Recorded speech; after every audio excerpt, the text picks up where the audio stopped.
ऐसी औरत या ऐसा बच्चा या ऐसा आदमी जिसकी कंडीशन देखने से ये पता चलता है कि ये मुस्तहिक है, हम गाड़ी रोक देते हैं। अगर कोई सामान बेच रहा है, कोई भी टोकरी में सामान है, मान लो कि 1000-2000 रुपये का सामान है, मेरी औकात है कि मैं 1000-2000 रुपये का सामान खरीद सकता हूँ, तो मैं पूरा का पूरा सामान खरीद लेता हूँ और उसे 1000-2000 रुपये जो भी है मैं उसे दे देता हूँ, और देने के बाद वो सामान वापस उसको दे देता हूँ, वो सामान वापस उसको दे देता हूँ और कहता हूँ कि साहब हमारे लिए दुआएं करना, तुम जाओ, आज की तुम्हारी बिक्री हो गई, अब जाके घर में आराम करो। कल अभी जब मैं एयरपोर्ट से आ रहा था तो रास्ते में हमने देखा एक औरत बेचारी धूप में, यही कोई चौराहे है, वो धूप में वो बैलून टाइप से ऐसे बेच रही थी। एकदम जैसे गाड़ी रुकी वो लाल बत्ती में मेरी नजर पड़ गई, मैंने फौरन जो उसको बुलाया, समझ मैंने कहा क्या ना माता जी कितने का है, कितने का है? तो 60 रुपये बताया। मैंने टोटल पूछा तो उन्होंने कहा 600 रुपये का, 10 पीस था। उसके बाद सुन मैंने उसको दिया पेमेंट और उसके बाद मैंने कहा कि आप मुझे ये दे दो, वो ले लिया। लेने के बाद फिर वापस मैंने उसको पेमेंट दिया। पेमेंट देने के बाद मैंने कहा भाई ये आप जो है वापस रख लो, लेकिन अब घर जाओ, ठीक है ना। कहने का मतलब ये होता है कि समाज का मतलब क्या होता है, सेवा का मतलब ये होता है कि हम ये देखें कि यार ये किस तरीके का मामला है, ये सारी चीजें हमें देखनी पड़ेगी। अल्लाह ने अगर हमें पैसा दिया है, अल्लाह ने हमें एजुकेशन दिया, अल्लाह ने हमें तालीम दिया है, तो हमें अपने आप को जो है रब का इतना शुक्रिया अदा करना चाहिए कि लोग ऐसे भी हैं जिनको कुछ अल्लाह ने नहीं दिया है, समझे ना, उन्होंने दिया ही नहीं। अब भाई अल्लाह से खिचड़ी मांगो, या अल्लाह मुझे सुबह शाम खिचड़ी दे तो खिचड़ी मिलेगी, या अल्लाह मुझे सुबह शाम बकरा दे तो बकरा मिलेगा। मांगने का तरीका होना चाहिए ना भाई, मांगने का तरीका होना चाहिए, जैसा मांगोगे वैसा मिलेगा, ठीक है ना। अब भिखारी इस उम्मीद में रहता है कि भाई मालदार आएगा तो हमें भीख मिलेगी, वो कभी ये नहीं सोचता या अल्लाह मुझे मालदार बना दे, या अल्लाह मुझे भीख मिल जाए, या अल्लाह मुझे भीख मिल जाए। तो जब उसे भीख ही की नीयत होगी तो यस उसको भीख ही मिलेगी। और अगर वो ये चाहता है कि नहीं मैं भीख देने वाला नहीं बल्कि भीख देने वाला बनूं, या अल्लाह मुझे माला माल पड़ा।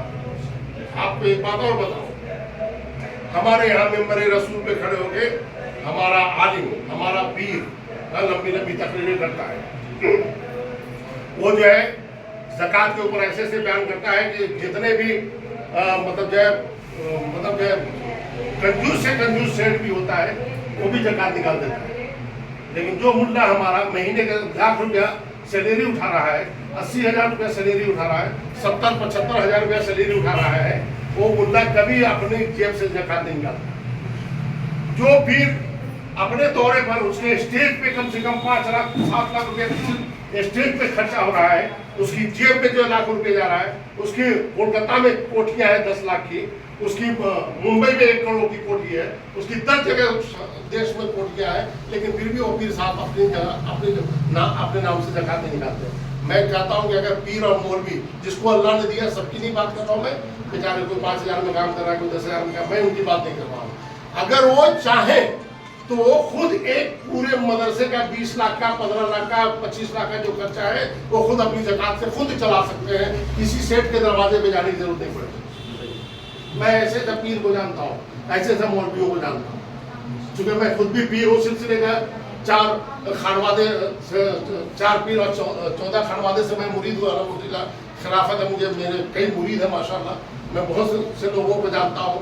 तो हमने ये देखा कि आप जब अल्लाह तुम्हें दे रहा है तो ये क्यों नहीं, तो दिल सियाह देख रहा है तो आज के पीरों का देखें, आज के मौलवियों को देखें। इसलिए अल्लामा इकबाल ने कहा था, हमको तो मुयस्सर नहीं मिट्टी का दिया भी, घर पीर का बिजली के चिरागों से रोशन। शहरी हो देहाती हो मुसलमान है सादा, मानिंदे बुता पूजते हैं काबे के बरहमन, और नजराना नहीं सूद है ये पीराने हरम का, हर खिरक़े सादूस के अंदर है महाजन, और मीरास में आई है उन्हें मसनद इरशाद, ज़ाहों के तसर्रुफ में औकाबों के नशे में।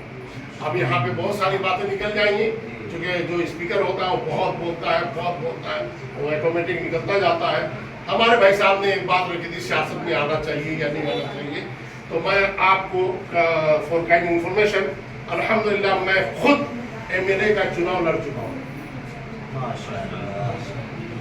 विधायकी का, ठीक है, आपको तसल्ली हो गई? हाँ हो गई सर, हम सबको हो गई। मैं खुद एमएलए का चुनाव लड़ा हूँ। अभी पिछली मरतबा जो चुनाव हुआ था जयपुर में, हमारे जो उप मुख्यमंत्री है दिया कुमारी है ना, जो हमारे डिप्टी सीएम है वो दिया कुमारी के सामने मैं खड़ा था। Diya Kumari is a queen of Jaipur की महारानी है, और महारानी के पास पैसा कितना होगा, उसका पावर कितना होगा, और उसने कितना खर्चा किया होगा, आप अंदाजा लगा सकते हैं। जहां 15 से 20 करोड़ रुपया खर्चा हो रहा हो, वहां से 70-80 लाख रुपया खर्चा करने वाला कहाँ टिक पाएगा? ठीक है ना, नहीं टिक पाएगा। दूसरा, जिसके हजारों हजार की संख्या में बड़े बड़े होर्डिंग बोर्ड लग रहे हो, वहां पे हमारे 100-200 होर्डिंग बोर्ड क्या कर सकते हैं? जिसके लाखों की तादाद में पंपलेट बढ़ रहे हो, उसके हमारे जो है 50,000 1 लाख पंपलेट छपे थे हमारे, वो कहाँ तक ये हो पाएगा? दूसरा, वो एक बड़ी पार्टी के लीडर, मैं एक छोटा आदमी, किसी पार्टी से कोई लेना देना नहीं, मैं डायरेक्ट खड़ा हुआ था। इसके पीछे वजह क्या थी, मैं आपको बताता हूँ। असल में हमारे फाउंडेशन का जो डीड है, उसमें नंबर 1 जो ऑब्जेक्ट है, यानी ऑब्जेक्टिव बहुत सारे 22 पेज में हमारे ऑब्जेक्टिव है। अलहमदुलिल्लाह इतने फैले हुए हैं कि भारत में जो लगभग 90,000 प्लस जो एनजीओ जो रजिस्टर्ड है, किसी के पास इतने सारे ऑब्जेक्टिव नहीं होते।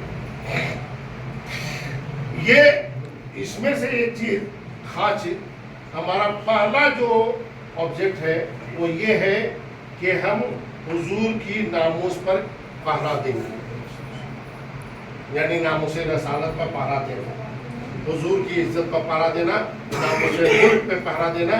और साथ ही साथ उसमें हमारा ये था कि अगर कोई भी नफरती चिंटू, नफरती कीड़े मकोड़े, नफरतों के सौदागर, चाहे वो किसी भी फील्ड के माध्यम से, चाहे वो टीवी हो, चाहे वो सेमिनार हो, चाहे रैली हो, चाहे रैला हो, चाहे सभा हो, चाहे जनसभाएं हो, या कोई प्रोग्राम